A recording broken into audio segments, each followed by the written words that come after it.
안녕하세요. 이산음입니다. 김경호님, 이거거든추님 반갑습니다. 지구 굴곡이 사라져 버렸습니다. 지구 굴곡 실종 사건 우리가 좀 조사를 좀 해봐야 될 것 같은데요. 지난 라이브 때 잠깐 말씀드렸었죠.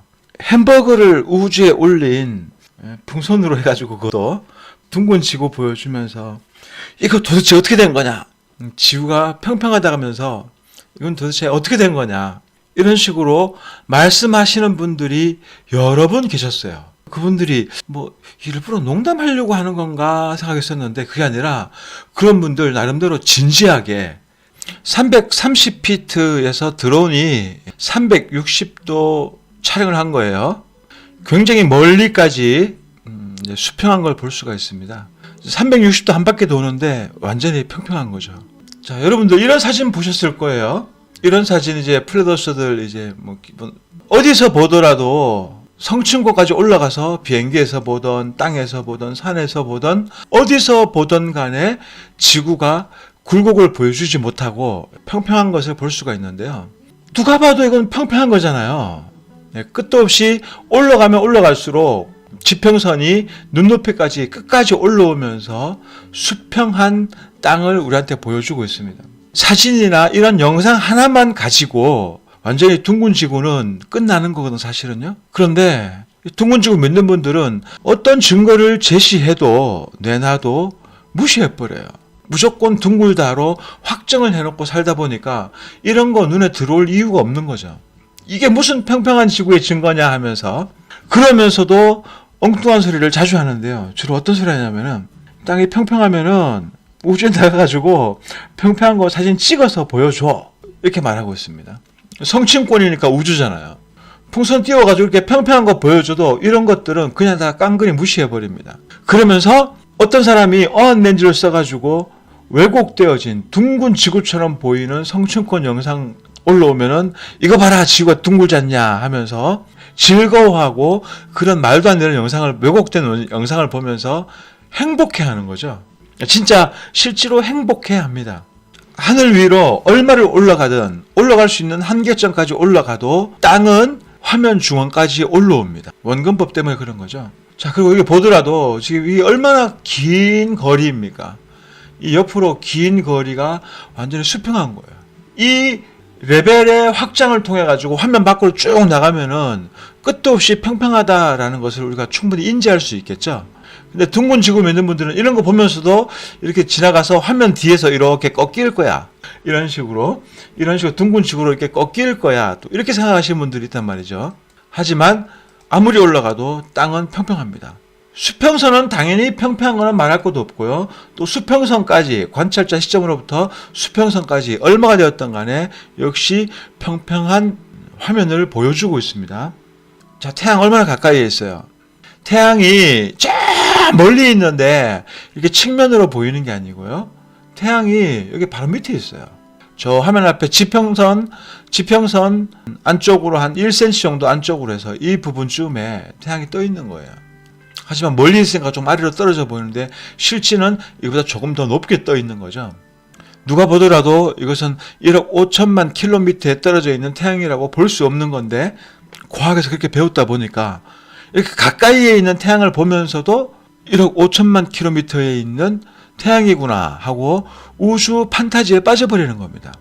어떻게 해서든 간에 이렇게 평평한 땅을 보면서도 둥근 지구로 보이는 거죠. 둥근 지구로 보여야 심리적 안정을 가지게 되는 겁니다. 자기가 그동안 믿어왔던 세상이기 때문에 그런 기초적인 세상이 흔들리면 안 되는 거죠. 그래서 심리 무의식에서 평평한 땅을 이렇게 보고 있으면서도 둥글다라고 하고 있는 겁니다. 그분들 생각에 이런 지평선이 있으니까 이 끝으로 가면서도 이렇게 끝에서 이렇게 휠 거야. 이렇게 생각하고 있는 거죠. 하지만 이렇게 휠 수가 없는 거죠. 하면 여기서 여기까지가 일자였다면은 이 다음으로 가가지고 휠 수 없는 거예요. 패턴만 보더라도 알 수가 있는 거죠. 이렇게 끝도 없이 일자가 펼쳐져 있는 겁니다. 예, 평평지구는 이게 단순히 지식의 문제가 아니죠. 사탄이 이 세상에서 가장 심혈을 기울여서 만든 작품이 바로 둥근 지구입니다. 인류 최대의 거짓말이 둥근 지구이다 보니까 다른 거 웬만한 거짓말들 뽀록 나는 거는 좋지만 둥근 지구는 어떻게든 수호를 해야 되죠. 자, 여기 보면은 낮에 별이 떠 있습니다. 뭐 금성 같은데요. 낮 지역 안에서 낮은 고도에서 이렇게 별도 보입니다. 누가 보더라도 이 별은 낮 지역에 있죠. 지금 낮 지역이 저 뒤에까지 있으니까. 자, 이 별은 누가 보더라도 여기에 있는 거예요. 이렇게 하늘 안에 해와 달과 별이 모두 공존하고 있어요. 이렇게 가까이 있는 별을 지금 낮 시간이니까 이 별이 잠들어 있는 거라고 저는 이제 표현을 하고 있는데요. 여러분들 화면에 보이시나요? 별이? 이렇게 작게 이게 별이 하나 있어요. 가운데. 이런 식으로 정상적인 카메라를 띄워가지고 성층권에 올라가면은 아무리 높이 올라가도 땅이 그만큼 올라오고 또 이렇게 전후 좌후 이렇게 평평한 것을 볼 수가 있습니다. 평평하면은 사진 찍어서 보여봐. 근데 사진이 아니라 이렇게 리얼한 영상을 가지고 영상으로 이렇게 증거를 제시해도 이건 무시하고 나사의 포토샵, 나사에서 포토샵이라고 인정을 했는데도 아니야. 포토샵 사진이라고 제시했는데도 아니야. 이건 진짜 사진이야. 자, 이런 식으로 사람들이 세뇌가 되어 있다 보니까는 분간하지를 못하는 겁니다. 오늘 이제 성층권 얘기 나왔으니까요. 인간이 성층권으로 올라간 기록이 최고 기록이 얼마일 것 같습니까, 여러분들? 자, 1931년 8월 과학 잡지 8월달 과학 잡지에 나는 박사님이에요. 성층권으로 올라가는 그런 기구를 개발해가지고 자신이 직접 타고 하늘로 올라가가지고 신기록을 세우면서 세계적 영웅이 되었던 사람입니다. 1931년에 그랬으니까 우리는 뭐 태어나기도 전이니까 이게 뭔가 싶겠죠. 하지만 이 당시에는 굉장한 센세이션을 일으켰습니다. 인간이 이런 풍선 이 기구를 타고 하늘로 올라가는 거죠. 얼마까지 올라갔는지 아세요? 16km 올라갔어요. 이 풍선 기구를 타고 16km를 올라가가지고 졸지에 세계적인 스타가 되어버렸습니다. 이 박사가. 그 영상을 한번 볼까요? 자, 이거는 이제 올라갔다가 추락한 거예요. 이제 내려온 거예요. 올라가는 영상 찾기가 좀 힘들더라고요. 그래서 16km, 1931년에 16km를 올라갔다가 내려온 거예요. 자, 이 사람이에요, 이 사람. 가운데 있는 사람, 안경 낀 사람. 자, 이 사람이 16km 올라갔다가 내려온 거예요. 내려와가지고 세계 기록을 세우고 세계적인 스타가 됐습니다. 그래서 인기를 끌었어요, 이 사람이요. 이 사람이 이탈리아를 갑니다. 그 다음 해에 이제 자기가 타고 올라갔던 그 기구를 가지고 이탈리아를 가요. 순회 공연하는 거죠. 순회 공연. 세계를 돌면서 이렇게 기술 자랑을 하는 거예요. 기술 자랑. 이제 이탈리아에 가가지고 직접 이제 자신이 이제 이런 기구를 타고 16km 올라갔다. 이 사람이 올라갔다가 와가지고 한 말이 있습니다. 밖을 봤더니 땅이 평평하더라. 그래서 16km 고도에서 땅을 봤더니 끝까지 땅이 평평했다. 라고 인터뷰를 했는데요. 그 기사가 예민해가지고 이 사람이 계속 기록을 보유하고 있는데 더 이상 이 사람의 기록을 인정해주면 안 될 것 같은 거죠. 왜냐면 이 사람이 자꾸 헛소리를 하니까. 둥근시고 아젠다에 맞춰야 되는데 거기에 맞추지를 못하고 솔직하게 보이는 그대로 얘기를 해버리니까 이제 문제가 되는 거예요. 그래서 미군이 직접 풍선을 타고 올라갑니다. 기계를 타고.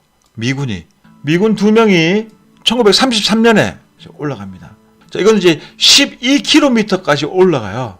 12km다. 12마일이죠, 12마일. 그러니까 19km까지 올라갑니다, 여기들이. 19km. 맨 처음에 기록 세운 박사는 16km 올라갔는데, 이 사람들이 19km 올라갔다고 하니까, 제가 봤을 때는 불가능한데요. 19km 올라갔다고 하니까는 당연히 세계 신기록도 깨버리는 상황이 되어버리고, 그리고 이제 이 사람들이 또 영웅이 되는 거죠. 그런 식으로 해가지고 이 사람들이 진짜 뭐 19km 올라갔는지는 모르지만 아무튼 이 기록이 또 유지가 됩니다. 19km. 그러다가 그 2년 후에 1935년에 역시 미군 2명이서 기록을 갈아치워 버리는데요. 이번에는 21km 올라갔다고 합니다. 이런 거대한 기구를 가지고 이 두 사람이 이거 타고 21km 72,000피트 22km 올라갔다고 사기를 치고 더 이상 세계 기록을 세울 수가 없는 거예요. 그리고 이 1935년에 이 기록이 언제까지 유지되었는지 아시는 분 계실까요? 22km 올라갔다는 것은 사기였고요. 왜냐면은 저런 거대한 이 쇳덩어리잖아요. 동그란 쇳덩어리. 자, 이렇게 무거운 게 22km까지 올라갈 수가 없어요. 구조적인 문제 때문에 올라갈 수가 없는 거죠. 또 압력 때문에, 내부 압력 차에 맞춰야 되는 것 때문에 사람이 점점 진공으로 올라갈수록 미쳐버리게 되는데, 그래서 22km 올라갈 수가 없는 겁니다. 그 기록이 아직도 깨지지 않고 있어요. 물론 기네스에서는 뭐 인간이 번지 점프했다고 하면서 기네스북에 올라가 있는 기록은 있지만 그 기록은 사기라는 거 제가 증명해 드렸죠. 조작되어 가지고 화면 갈아치우게 하고 그린 스크린에서 번지 점프를 해가지고 세계 기록 세웠다라고 온 세상에 사기를 친 기네스 기록, 레드불스에서 띄운 풍선이죠. 아직도 이 기록이 깨어지지 않고 있습니다. 자, 이건 뭐 단순 열기구가 아니고요. 근데 이건 열기구처럼 되어 있네. 얘는 아무튼 열기구 뭐 산소 붙일 수도 없죠. 산소가 없으니까. 아무튼 22km 이거는 이제 사기입니다. 사기인데 이 기록이 오늘날까지 깨어지지 않고 있습니다. 고고도 정찰기 있죠. 20km 올라간다는 거. 고고도 정찰기도 20km 상공에서 오래 있을 수가 없습니다. 오래 있으면 조종사가 생명에 위협을 느끼고 죽을 수도 있고 기절할 수도 있기 때문에 올라가는 건 잠깐 올라가는 거예요. 잠깐 올라갔다가 바로 내려와야 됩니다. 그렇지 않으면은 뇌의 피가 밖으로 삐찍고 나오려고 하는 고도 대뇌 부종이 걸리는 거예요. 그래서 올라갈 수가 없는 거예요. 원천적으로. 그만큼 밀도의 힘이 무서운 겁니다. 위로 올라갈수록 밀도가 없잖아요. 그런 밀도를 맞추려면은 구조적으로 내부 압을, 공기압을 맞춰야 되는데 내부 공기압을 맞추고 유지할 수 있는 그런 기구가 현재까지 존재하지 않는다는 거죠. 또 마찬가지로 하늘도 마찬가지지만 조금 전에 그 열기구를 올라갈 수 있는 풍선 기구를 개발했던 사람이 이번에는 잠수정을 개발했어요. 잠수정을 개발해가지고 이게 1934년인데요. 이렇게 잠수정을 만들어가지고 이렇게 해가지고 잠수했는데 이것도 또 기록을 세웠어요. 기록이 몇 미터냐면요, 2000m, 3000m도 아니고요, 무려 920m입니다. 여러분들 이제 우리 보면은 이제 잠수함들, 잠수정들 해가지고 바다 깊이 마리아나 해구 갔다 왔다고 이렇게 사기치는 사람들도 있는데요. 밑으로 내려갈수록 이 기구, 잠수정 기구 안에 내부 압을 맞춰야 되는데 사람은 그런 압력을 버틸 수가 없어요. 그래서 인간이 바다 밑으로 내려갈 수 있는 한계도 얼마 되지 않고 반대로 올라갈 수 있는 한계도 얼마 되지 않습니다. 저번 시간에 제가 세상의 구조에 관해 가지고 좀 제가 생각하는 구조가 바뀌었다고 했잖아요. 그런데 이제 요한계시록에서는 요한계시록 21장 16절에 너비와 길이 높이가 같고 네모 반듯하다는 말씀이 있어요. 요한계시록에. 그러니까 새 예루살렘 성이요. 새 예루살렘 성이 네모 반듯하다. 높이와 길이와 너비가 같다. 그래서 이건 이제 정육면체다라고 이제 말씀하시는 분이 저희 댓글창에도 있고 저희 카톡방에서도 또 이제 그런 문의가 있었습니다. 네모 반듯하다. 이 네모 반듯하다는 이 말 단어 영어 그대로 번역도 그대로 네모 반듯하게 되어 가지고 성경 다른 곳에 여러 군데 번역이 되어 있어요. 번역이 되어 있는데 모두 이 네모 반듯하다라는 말은 면을 얘기하고 있습니다. 면. 입체적인 이렇게 면들이 많다, 네모 반듯한 면이 많다라는 게 아니라 단수를 써가지고요, 한 면을 말하고 있는 겁니다. 예를 들면은 재단이죠. 재단이 네모 반듯한데 그러면은 위로도 똑같아야 될 거 아니에요. 위로도. 근데 위로 똑같지 않고 위로는 낮아요. 또 이런 식으로. 자, 이런 것도 네모 반듯하다라고 합니다. 그렇기 때문에 피라미드를 위에서 보면 어떻게 될까요? 네모 반듯해요. 이 꼭지가 되겠죠. 피라미드를 위에서 보면은 네모 반듯합니다. 뿐만 아니라 높이, 가로, 세로, 높이 똑같을 수가 있어요. 네모 반듯하면서. 새 예루살렘 성은 이런 삼각형 구조일 수도 있고 정육면체일 수도 있다.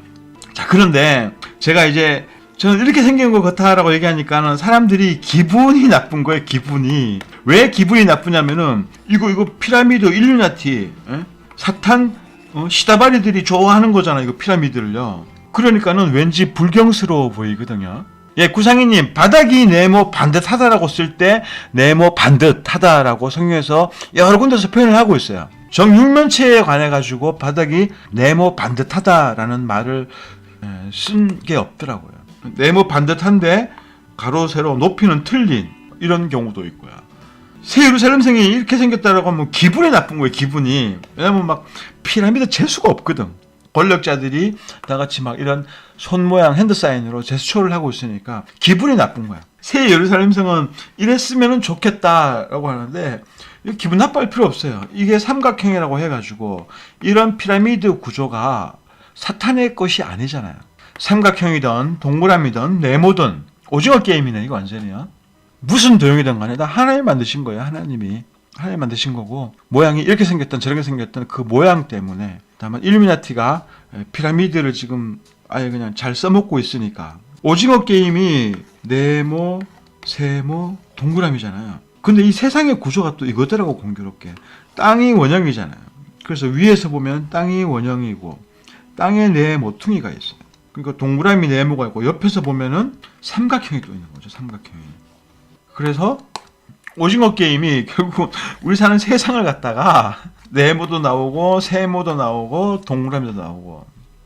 예, 코아님 감사합니다. 예, 그렇죠. 사탄이 따라쟁이죠. 따라쟁이. 제이님 오늘 저희 여사님께 오징어 요리 해드렸는데 대자리 오징어 게임입니다. 오징어 게임 진짜 가장 기본적인 도형들이 들어가 있다라는 게 오징어 게임이 그 일루미나티 아젠다가 들어있잖아요. 거기요. 또 우리가 지금 오징어 게임에 언제 참여했는지도 모르게 참여해가지고 지금 생존 게임에 살아남으려고 열심히 뛰고 있죠.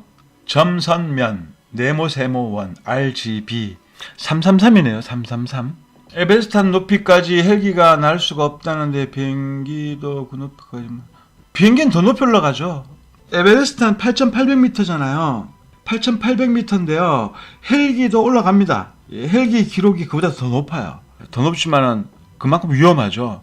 자, 이렇게 원통 구조에 딱 봐도 얼마나 단단합니까? 얼마나 단단합니까? 이렇게 만드는 이유가 있어요. 이 사람들이 바보 아니거든요. 이거 약하게 만들면요 그냥 올라가다 터져버리는 거예요. 그리고 이 안에 공기 내부 압을 맞추어 놔야 됩니다. 공기 압을 맞추어 놔야지 맞춰 놓지 않으면은 그러면은 이 안에 사람들 죽어요. 예, 헬기 공식 기록은 에베레스트보다 더 높습니다. 헬기 공식 기록이 제가 그 영상 있어요. 어디에 짱 박혀 있지 그게 12km인가 11km인가 아무튼 헬기 기록 갱신한 게 있어요. 이거 보세요. 무지막지하게 크죠. 이렇게 어마어마하게 무식하게 크게 했지만 높이 갈 수가 없는 거예요. 기체가 굉장히 단단하잖아요. 아래로 내려가는 것도 아까 이제 그 잠수정 내려가는 것도 아주 단단하죠. 그냥 통째로 해가지고 아예 그냥 주물로 해서 만들어버렸죠. 아예 그냥 이런 식으로 무겁고 단단하게 부식하게 이렇게 무거운 걸 만들어가지고 이거 타고 왜냐면은 내부 압 너무 세게 할 수 없으니까 자체 쇠의 강도로 외부 압을 버텨줘야 되기 때문에 두껍게 만들 수밖에 없는 거예요. 위로 올라가는 것도 마찬가지예요. 이렇게 무겁게 위로 올라가는 걸 이렇게 무겁게 만들어 놓으면 결국은 높이 올라갈 수도 없고 그래서 현대 기술이 한계라는 거예요. 20km가. 그 이상 인간이 올라갈 수가 없다. 그런데 하물며 할머니가 고도 막 100km까지 올라갔다고 할머니가 80세 할머니가 고도 100km 이상 올라갔다가 내려왔다고 하면 또 그걸 믿고 있으니 말이에요. 예전에 우주인 뽑을 때 뭐 체력 따지고 신체 조건 아주 막 우수한 사람들 그런 사람들만 올라갈 수 있는 걸로 그렇게 설정을 걸어놨었거든요. 그런데 그런 설정은 온데간데 없이 사라져버리고 이제는 뭐 할머니 그냥 동네 할머니도 그냥 우주 다녀오는 시대? 말도 안 되는 거죠. 비행조종사들 뭐 괜히 훈련하겠습니까? 위에 올라가가지고 의식 잃고 쓰러져 버려요. 제 채널은 유튜브에 찍혀가지고요. 영상 올리면 그냥 바로 딱지, 노란 딱지 그냥 붙여버려요. 숨도 안 쉬고. 뭐 특별한 내용도 없는데도 그냥 노란 딱지 붙여버리고. 라이브하면 뭔 이렇게 왜 이렇게 자주 걸리는 거야 도대체. 그리고 채널이 크질 않습니다. 노출을 안 시켜주니까 멀리서 태양이 오고 있는 겁니다. 가까이. 멀리에서 태양이 가까이로 오고 있는 거예요. 그러니까 빛의 무리들이 이렇게 쭉 오는 거죠. 이게 이 끝에 부분이 태양으로 보이는 거예요. 바다에서는. 저기 달의 핫스팟도 보입니다. 달의 핫스팟. 한 화면 안에서 달과 태양이 90도 각도로 있죠. 둥근 지구에서 불가능한 상황인 거예요. 이것도. 태양은 저 뒤에서 가까이 오고 있는 거예요. 오고 있는 거고. 지금 여기 거의 이제 밤지에 그죠? 밤지요. 여기 보면 별도 보이고요. 달도 좀 있으면 이제 핫스팟을 더 강하게 내려 꽂아요. 이렇게 달의 핫스팟, 달, 보름달이죠. 직각으로 보일 수 없는 거거든요. 좀 있으면 태양도 더 가까이 다가옵니다. 태양이 더 가까이 오는데 역시나 달과 태양이 한 화면 안에 있어요. 이제 점점 가까워지고 있죠. 태양이 더 가까워졌어요. 근데 이제 얘가 떨어지는 거죠. 떨어지는데 여기 또 달이 보이고 있죠. 그러니까 보름달과 태양이 동시에 보이면 안 되는 거예요. 둥근 지구에서는 보름달과 태양이 동시에 보이면 안 되는데 여기서는 지금 태양과 보름달이 동시에 보이고 있는 거죠. 앞으로도 끝없이 평평하고 뒤로도 끝없이 평평하고 어디를 봐도 완벽한 평면을 이루고 있는 거예요. 그래서 이거 보면은 굴곡이 없는 거예요. 굴곡이. 지구가 둥글다고 하는데 어떤 방법을 썼었든 간에 둥근 굴곡을 찾을 수가 없는 거예요. 어한 렌즈를 쓰지 않는 이상은 둥근 증거를 찾을 수가 없는 거예요. 도대체가. 지구가 둥글다고 하는데 말이죠. 예, 땅이 넓잖아요. 실화연님. 빗무리가 엄청난 거죠. 저 끝에까지 벌써 날이 밝아졌잖아요. 그리고 올라갈 수 있는 한계는 인간이 올라갈 수 있는 한계는 높지 않다라는 거죠. 20km 이상 올라갈 수 없다. 인간은. 제가 많이 봐줘가지고 한 25km 뭐 이렇게 얘기하는데요. 25km까지 올라갈 수가 없어요. 인간이요. 남반부에 가면은요. 남반부에서는 평평지구를 증명하기가 정말 쉬워요. 별의 궤적만 또 별의 또 움직이는 속도, 태양이 움직이는 속도, 달이 움직이는 속도 같은 거, 뭐 그림자, 각도 벌어지는 거 이런 것들. 호주 하늘 위에와 우리나라 하늘 위에는요 별의 이동 속도 자체가 틀려요. 2배 가까이 더 빨리 움직입니다. 호주에서는. 그러니까 별의 서클이 더 길게 늘어지겠죠. 그런 것들이라든지 그림자 각도라든지 객관적으로 증명할 수 있는 것들이 많아요. 자, 아까 이분이 오기스트 피카르예요. 인류 최초의 성층권 탐험. 재즈님, 평평지구에서 월식은 어떻게 생기나요? 글쎄요, 평평지구에서는 어떻게 생기는지 모르겠는데 둥근 지구에서는 불가능하죠. 신동수님, 달이 뜰 때 엄청나게 크게 보일 때가 있어요. 특히 보름달일 때 다른 분들 분명히 느꼈을 거예요. 와, 엄청 크다. 이런 말 나오는데 막상 달이 다 뜨고 높이 올라가면 작아지는데 거리 때문에 그렇습니다. 거리. 멀리 있을 때요. 달도 마찬가지고 태양도 마찬가지고 보통 아침 저녁에 태양이 노을 져가지고 더 크게 보이잖아요. 또 여름 때에는요. 여러분들 여름 때에는 태양을 뭐 한 오후 4시쯤에 서쪽 하늘에서 뭐 건물 사이에 끼어 있는 태양이라든지 이런 거 보면요. 굉장히 크게 보입니다. 관찰자와 태양과의 거리가 멀어서 또는 달과의 거리가 멀어서 그 사이에 수분이 가득 찬 공기들이 많으면은 돋보기 효과? 뭐 이런 개념이 되는 거예요. 그래서 아침 저녁에 태양과 달이 더 크게 보인다는 거죠. 하지만 그것도 필터 끼워가지고 검은색 블랙 필터 끼워가지고 카메라로 보면은 또 작게 보입니다. 예, 현재님 오늘 방송은 여기서 마치도록 하겠습니다. 수요일이죠? 수요일이니까 재즈님 솔직한 답변. 사실 답변이 있어요. 평평지구에서 왜 어떻게 월식이 일어나는지 그것에 대한 답변이 있습니다. 하지만 그게 어떤 제 이론이다 보니까 이론일 뿐이고 증명하려고 하면 제가 하늘에 올라가가지고 어떻게 뭐 증명할 수 있는 것도 아니고 하다 보니까 그 증명이 안 되다 보니까는 제가 말씀 안 드리는 거죠. 둥근 지구의 계기 월식은 사기다라는 걸 알 수 있습니다. 자, 오늘 방송은 여기서 마치고 다음 방송은 금요일 날 하도록 하겠습니다. 채팅 참여해주신 분들 모두 감사합니다.